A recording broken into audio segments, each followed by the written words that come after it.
thank you all for joining. Oh my God, so many people. No, I'm kidding. That's going to be a little bit more intimate panel. But at least I must say, we have an amazing cast here together with me, so I'm happy. So good afternoon, everyone. My name is Alon Weinstock. And I want to introduce myself as well, because I think most of you weren't here this morning. So I founded a company called Lead to Lead Consulting after working a long time in Coca-Cola and KFC, and I work SMEs with strategy, business, profitability, go-to-market, execution, whatever you may think of. And in my second hat, with my business partner, we're trying to bring indoor robotic farming of strawberries to Singapore, to have a fresh, everyday farm-to-table strawberries here in Singapore. So if you know somebody that can help us finish our round of fundraising, that would be amazing. We have technology that actually works in 3 countries already, and we want to be the first one to bring it to Singapore. So that's about this. Okay, so today with me, we have a dream team, I must say. Because why they're a dream team? Because of the topics we have, and none of them coming from the same industry. So this is why it's so interesting. So today we are here to decode that balance, who bring deep expertise from retail, AI, analytics, and high-growth brands across the region. So let's start with Vijaya, head of retail at Razer. Vijaya has built and led some of the most agile retail teams in Asia. But he has a fun fact most people never guess. Can you show the picture? No, not this one. Another one with the panda. Yes, thank you very much. Thank you very much. So in 2010, he was actually the backup of WWF Panda. Yes, the panda mascot. By the way, do you all know this? Throw your hand. Do you know the mascot of WWF? 4 people. Okay, nice.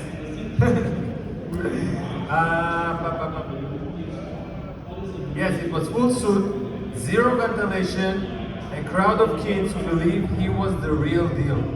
It was his small way of supporting environmental awareness long before the work he does today. And he taught him something he still carries.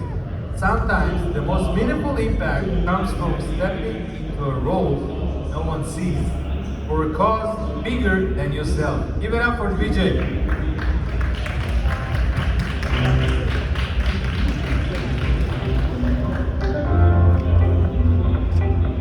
Thank you, Vijay.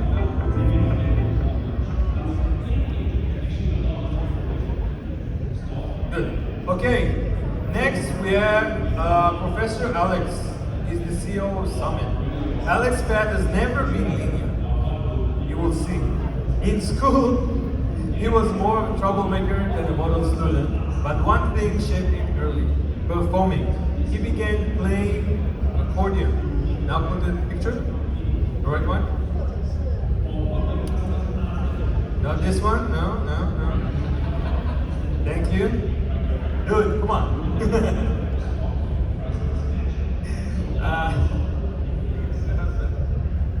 So he began playing the accordion on stage at the age of 6 and gave more than 500 concerts, including at the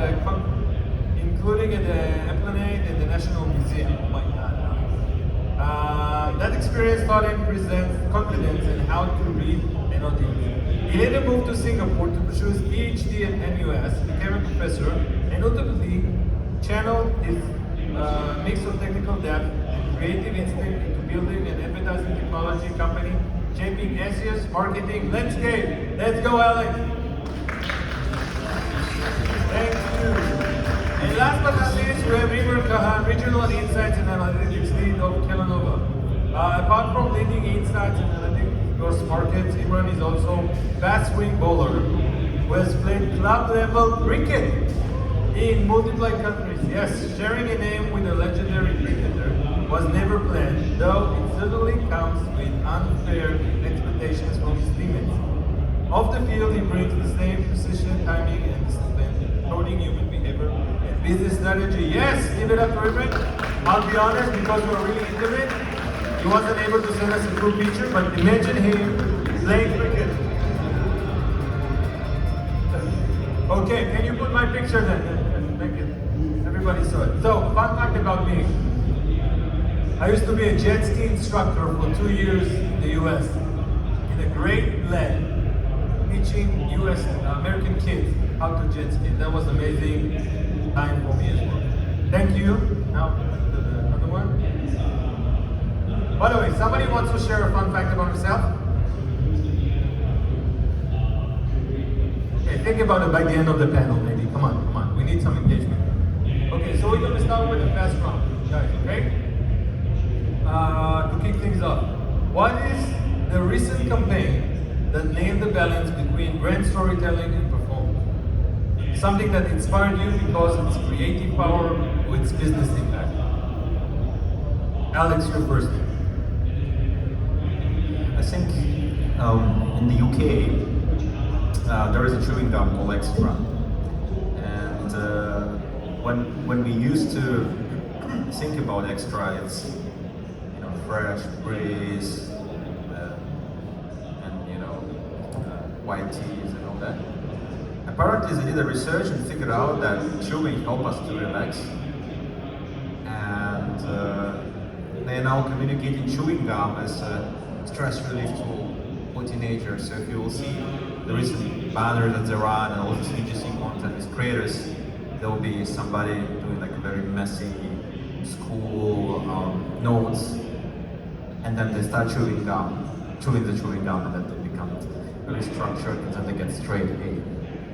And I think it took quite a bit of mix of the technology and the creative part, because how would you communicate chewing gum as a stress relief if nobody else has it, right? That's why creativity comes from cooking, right? You cannot just copycat someone else, right? So I was quite lucky to be involved in that. So we had to look into the CBD oils and the sleeping pills and different kind of mind games to actually find those angles. We realized those industries are so good in it, and then started blending this, making the content calendars, and eventually coming up with very, very interesting angles. And now everybody's copying it. Like you notice that there's a mentor start talking about making the notes and this study here. So I think that's one of the very recent examples which is happening now in the UK.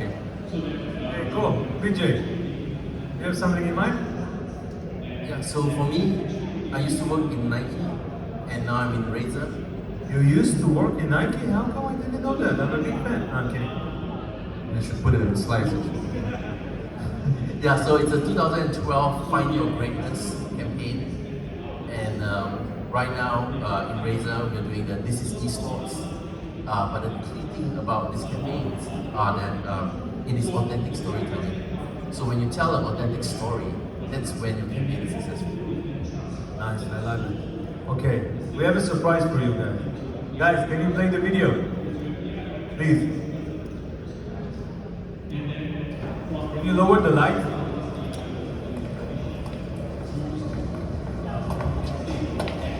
Turn on the volume a little bit.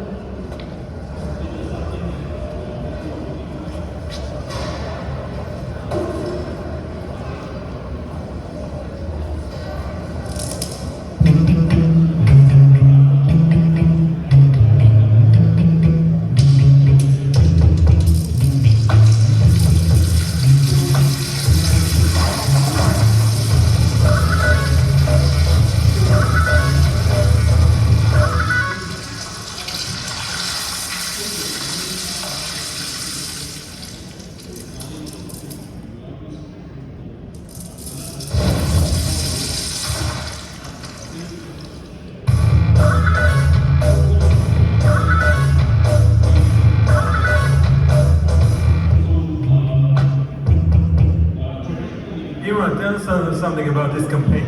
Yeah, so I thought the best way to really talk about this campaign is to show you guys first.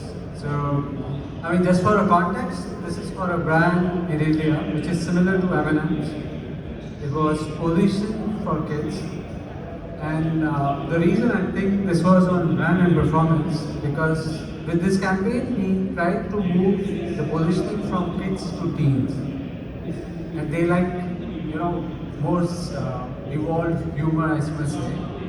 And it was an amazing hit. It turned around the brand, and I was a part of this campaign creation. And I tell you, I mean, I must have seen this 1,000 times, but every time I see it, I feel like wow. And it did wonders to the brand. If you think from a brand point of view, the position changed and equity improved. From a performance point of view, I think the brand was the highest growing brand among the portfolio for next 2-3 years. So perfect example of performance and brand. What was the blue one that? Okay, so I'll give you the insight. So it's a nostalgic thing about all the Indians here would know this. So, you know, when you're having gels, you would always look for your favorite color. For emeralds also. So, and we realized that we have this childlike playfulness, each one of us, irrespective of the age. So the moment I give you something which you used to consume as a kid, you know, those memories comes back. So this talks about, you know, you see this whole structure and you see only one odd. That's your favorite color. And that's how, and if you remember, the last scene is very actually goggles it. And I wrote the whole thing. So yeah, so it was quite, you know, based on human insight, which was linked to this one. That's how it worked. Okay, I gotta admit, I really like it because I like the creative. Okay, I'm really a creative guy. And when you look at the blue one, and by the way, my favorite color is blue as well, I would think twice I'll take something like that. But I think the creative and unexpected relevant makes this video great. Okay, let's jump in. Vijay, this one is for you. Wait, by the way, do you hear us okay with the sound over there? We need to increase the volume. Okay, thank you, Arun. Retail lives under constant pressure of conversion. How do you balance short-term sales needs with the long-term equity that builds the brand and drives future growth? I mean, as marketeers, I don't know how many of you are marketeers in the room, but you always tackle yourself with the question, am I aiming for the short term or if I'm aiming for the long term? And then if I'm aiming for the long term, how do I prevail? How do I show, let's say, the leadership team or the business, financial, let's say, that this campaign is worthwhile? Thank you, Alon. So I used to do brand, and then I moved into P&L management. And what I'm balancing is not short term or long term. Closer, okay? Can you hear me? Great. So I used to be in brand, and then now I'm managing P&Ls. And it gives me a good horizon in terms of what both teams are talking about. And I think the balance here is balancing a time horizon where the P&L, you look at it from conversion every week, there's 52 weeks. So when you're in retail, it's every week, you know, you look at conversions, you look at your average basket, you look at your UPT, and things like this are things short term. But in terms of long term, you're looking at your brand equity. So the way I would articulate that is that brand creates the demand, and performance would actually be the one optimizing it. But at retail is where you capture it, it's where you prove it. So by everybody working together, that's the best way for me to describe it, and it's successful. I love it. I want to have a follow-up question on that because everybody's talking about e-commerce, physical store, and all that. And my question to you is like, how is the relationship between the e-commerce and physical store? Like in a one sentence. One sentence. Okay, whatever you want. Okay. What's interesting is that if you look at China right now, the Razer stores are managed by JD.com. And JD.com, if you know it, it's a huge online platform. But they've decided to go offline and open malls in China. And when you get into the malls, you will see a Razer store inside every single JD.com mall. And the experience is offline, but the purchasing is still on JD.com. So the online people are going offline, the offline people are going online. But the most important thing is that from a brand perspective, what's the experience that you're giving to your consumers? Okay, thank you very much. Imran, this one is for you. You see that the intersection of data and business strategy. Many organizations still separate brand and performance. I don't know why. Why this silo still exists, and what does the data actually show when the two work together? And if you want to share an example, you're more than happy. Yeah. I mean, why the data and performance and brand sits together? I think it's for me the first question is, you know, how does consumer or shopper buy?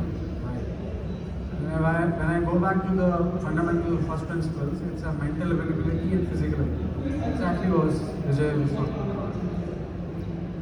Brand does mental availability, physical ability, and that's how the performance comes through. I think they are seen in silo because one impact is more long term and one is more short term, and companies are evaluated quarterly. The stock prices go up and down, so you know the KPIs all the commercial guys have is quarterly, and that's why you don't see the impact of that coming, you know, every quarter, and that's where I think our impatience comes in. We have a very myopic view when we only look at performance. So that's one. How we are tackling it? I mean, we have actually started defining short-term sales and long-term equity for each brand. So the KPI goes in that. So for somebody who is creating the campaign, he or she would be measured on it. I think that's one way. In the end, if you think about this, okay, let's say somebody bought an iPhone. Okay, if I ask you, why did you buy it? So some of you will say, oh, I like the camera. Oh, I like the Apple Intelligence. But if we go beneath, you will come back and tell me, Imran, that we bought it because it's Apple. You know? And then the question I'll ask you is, did your perception of that brand develop in last 3 months? This is no. I knew it when the Einstein ad came first time by Steve Jobs, right? So that's what brand does. But yeah, I mean, it's in conflict with the commercial optics, I would say, and that's where the challenge is. And also, I think the challenge is, and I'm gonna make life a bit less convenient for you guys. It's about forecasting, because you have a forecast for the quarter, for the year, how much you need to sell, and eventually all of a sudden you're talking about a brand, and then the CEO will come, or somebody from the finance team, the CFO, and say, hey, you're not putting your targets, what's going on? And you say, well, I'm building the brand. Then the right answer from the CFO is like, okay, how long does it take to build a brand? I want to see the sales. Expectation on the ROIs is really like, show me now. Yeah, but the investment's gonna yield you for next 10 years, and I think that's overseen. And that's I agree. Okay, Aleks, from an AI and automation perspective, marketers today optimize faster than ever using AI. Have we learned too far into click-driven decision making?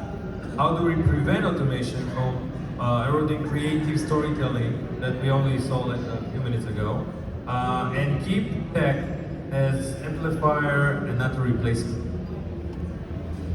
Yeah, so here I have to confess, actually I did belong to different camps. I first did my PhD. I want you to explain please exactly what SOMIN does, because Okay. First I did research, just about the maths, just understanding the social media data, trying to reverse engineer Facebook in a sense, just trying to see how to do things. That was very fun, but then with that I came into marketing, and I was first doing a lot of performance marketing as part of the first product that SOMIN has released. Was an ad optimization platform. So I was exactly over-optimizing things. I was taking every single thing that can change in the ad, the targeting, the optimization, the objective, the placement, the attribution settings, tracking systems, and just yada along with that. And we were thinking, can we actually squeeze all the performance from that? We could, and we did squeeze quite a bit. It's actually quite successful business in that sense, right? But then we realized that overall, the marketing industry nowadays is going towards automation by itself, and in fact, it was always an engine of creating the new models, helping to drive the auctions. So, and now we got Andromeda, for example, on Meta, right? And Andromeda is an engine that is fully focused on hyper-personalization, and hyper-personalization not through the targeting, not through the optimization of that, but through the content. In fact, they have this metric called ad diversity, which they teach every single brand across Asia and the world to optimize for. It's just how many different from each other content per unit of time you can release, fit into the engines to actually make it work. And suddenly we understand that everyone who was trying to optimize the nitty-gritty of the campaigns, they actually don't have those levers to optimize campaigns anymore. Even we have the creative communities started to become first much more data-driven and shine.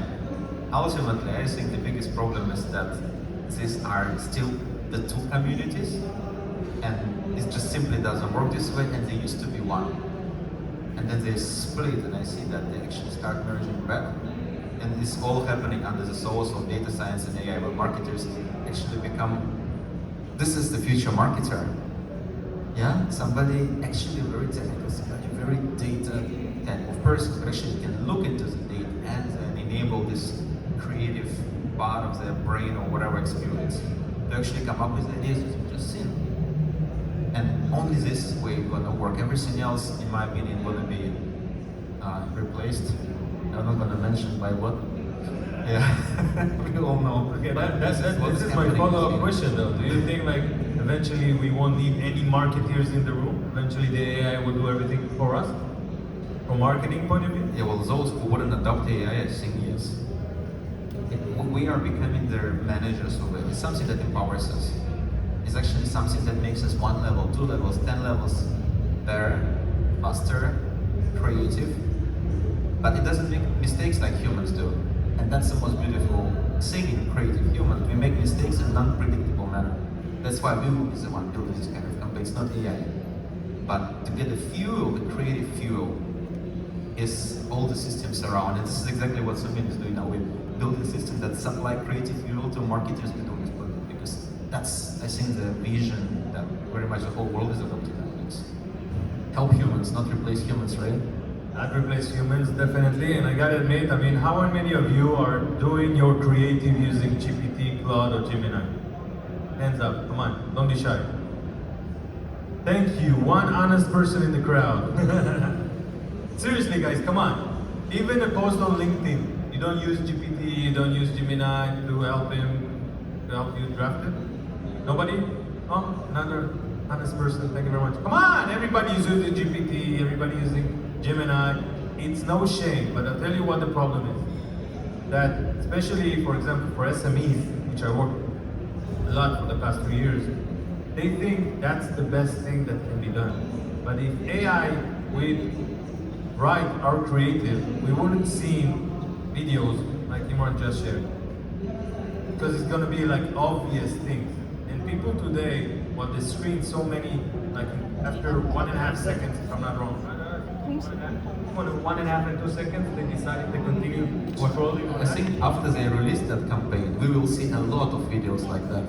The problem is, before they release, we will not be able to see it. Because it's not, you know, that is in there as a data man. That's the problem. Everybody's supporting each other. It is, right? I agree with you. Yes.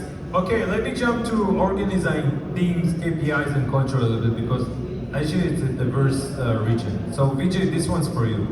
You manage large retail teams across the region, and how do you align brand and performance functions that often operate with different goals, timelines, expectation?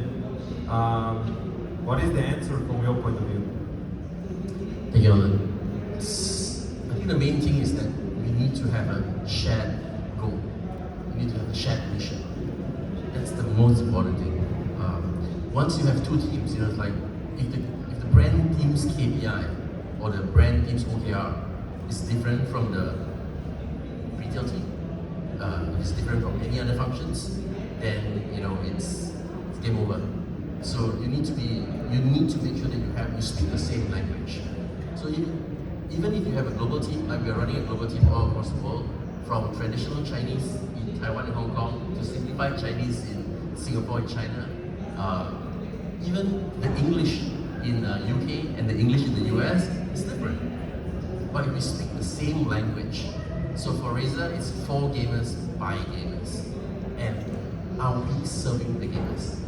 You know, those insights that you have in terms of if you play to win, you are a gamer. You start from there. And then you move all the way down in terms of are we producing the right products? Are we ensuring that at retail, we are sharing the same stories? And once that happens, then we can have that one machine.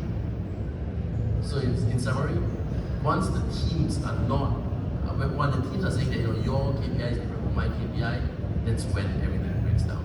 So you need to have one shared mission. I agree 100%. Imran, this one's for you. Data, insights, creative, and performance often live in silos, different ones. How can companies organize these functions so everyone speaks the same language and works towards the same customer outcome? Is it only like dashboard? Is it enough? According to the smile, I think not. No, I think I mean there's a what we say in our organization is the one source of truth. Now that one source of truth can be a dashboard or can be an information system which gives you.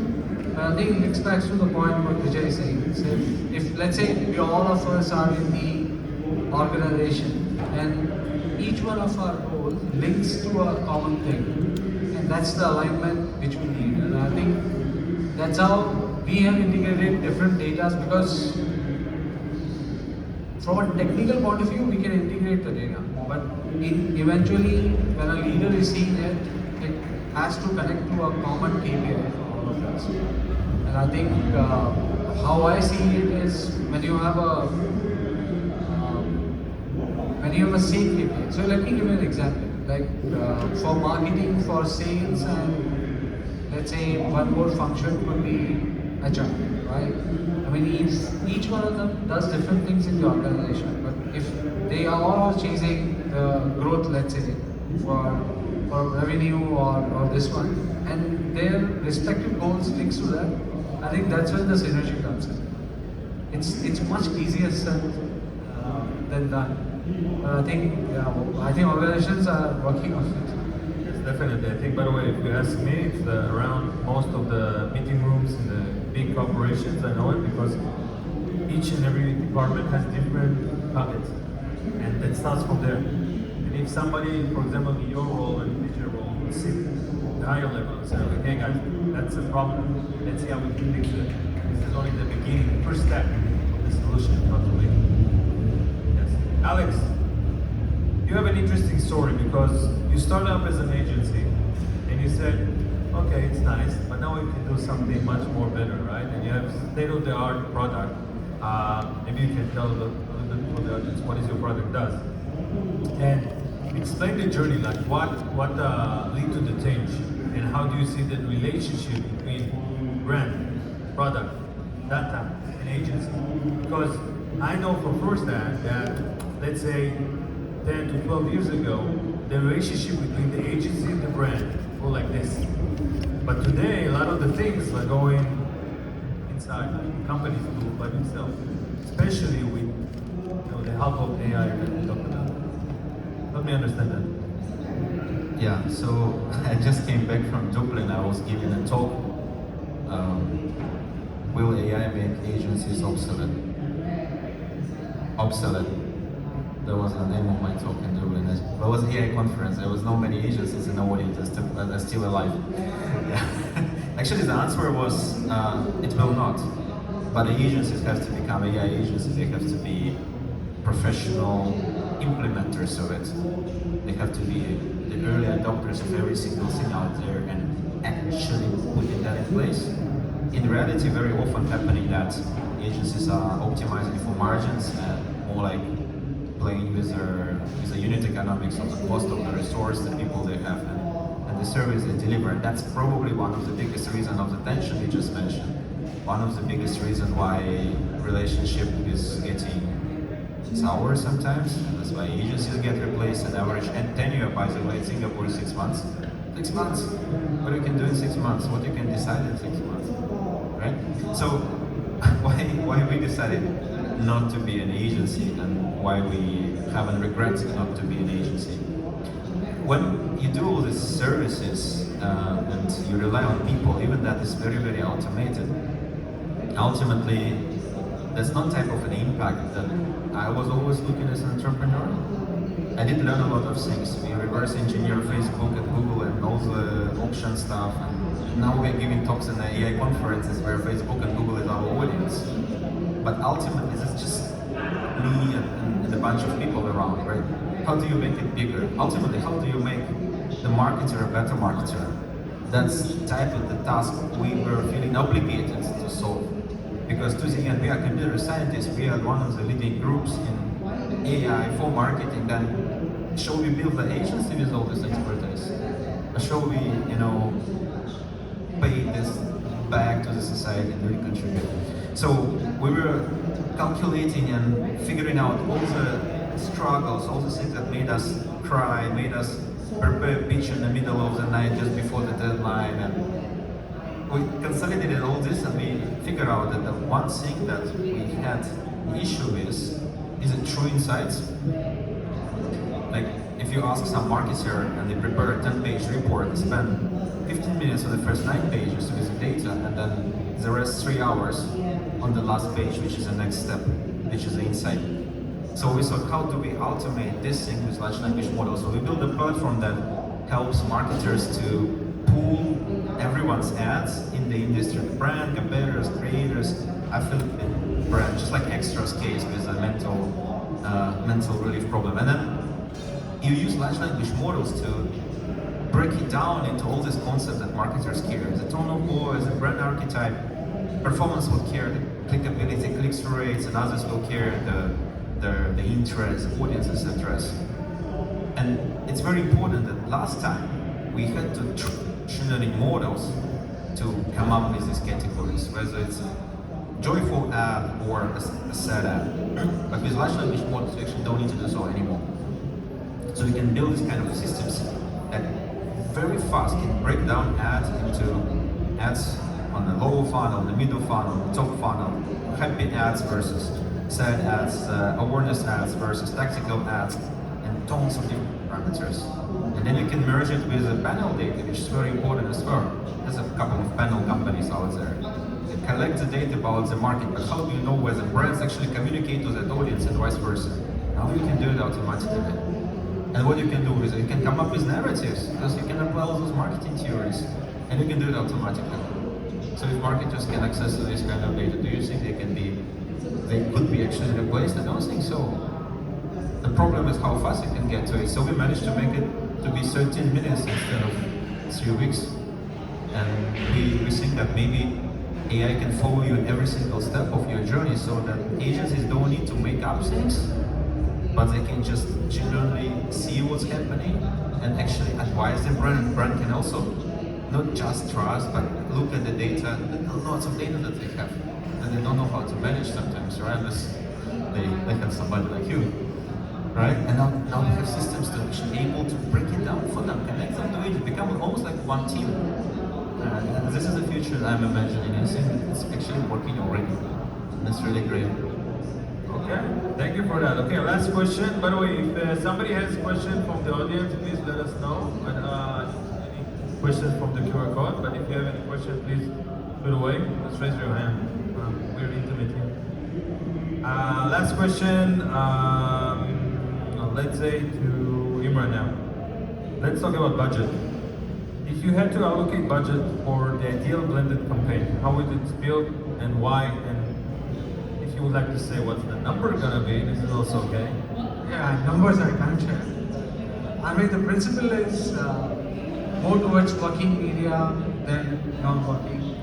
At the same time, what has happened nowadays is there's this whole concept of the ad decay, where, I mean, and this is passion versus business.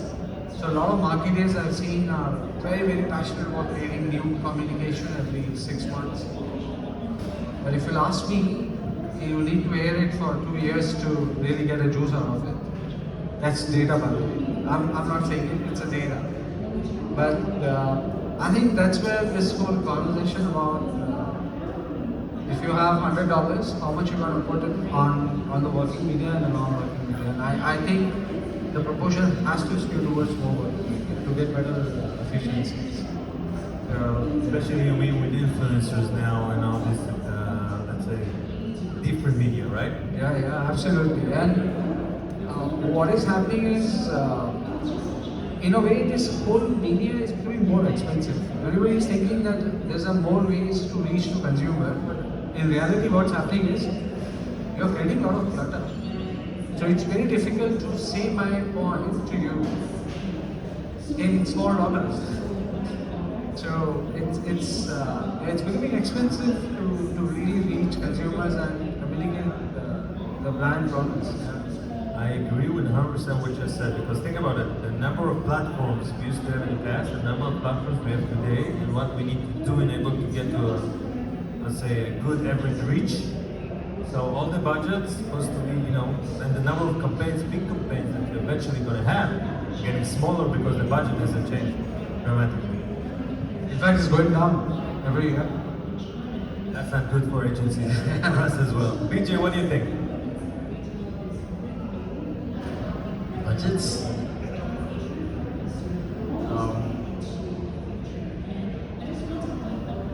I think that the notion of budgets doesn't exist anymore.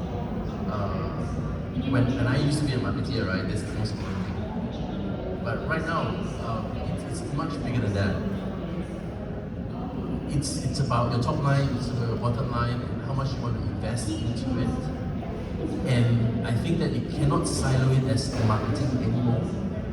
Let's say influencers. When you work with influencers, especially micro influencers, how do you budget for them? Do you assign and aggregate it to each campaign?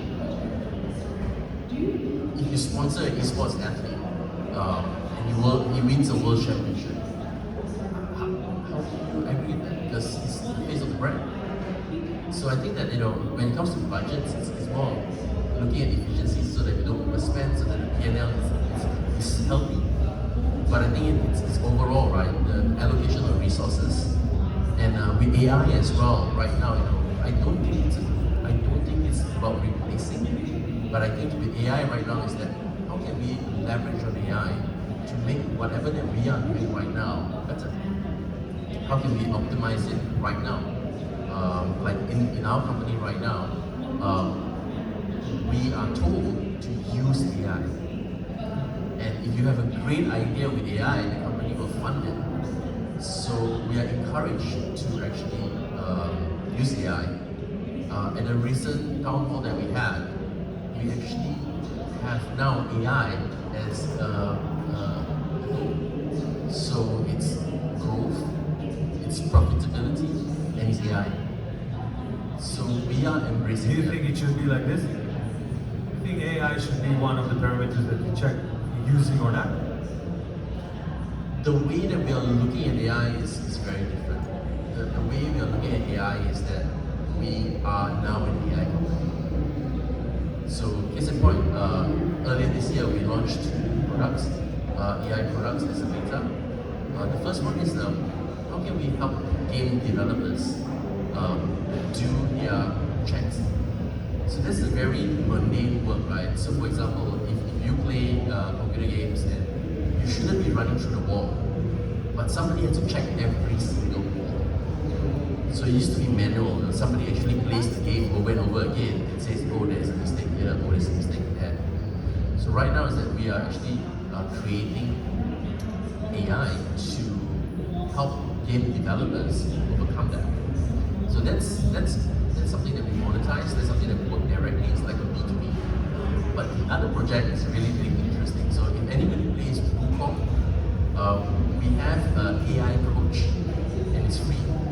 So it's a very difficult game. So if your kids or your anybody who's young enough to be playing Pong right now, you will know that it's a very, very difficult game.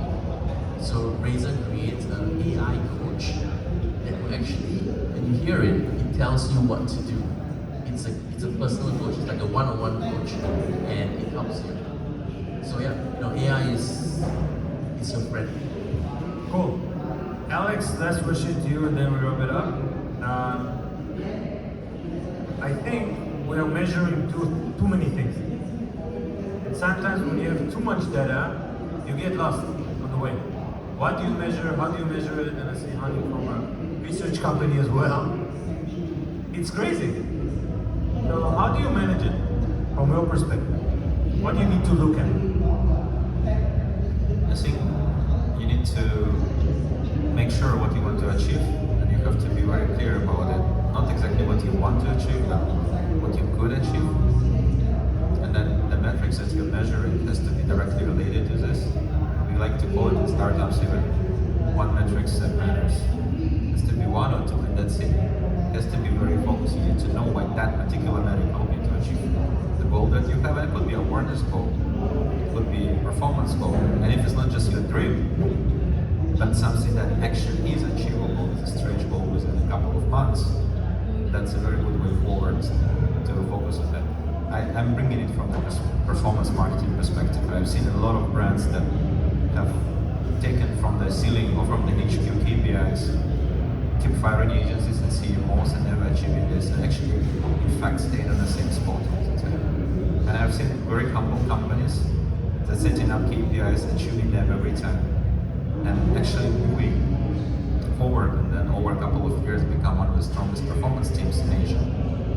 Just because they focus, and just because they know what they focus on and don't dream, but are data-based, data-driven decision makers, which I really appreciate as ex-data scientists as well.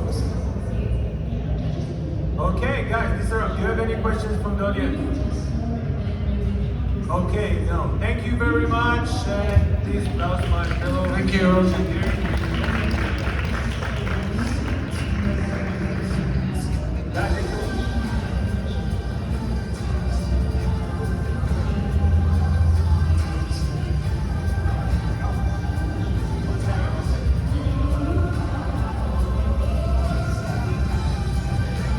Okay, guys, don't go.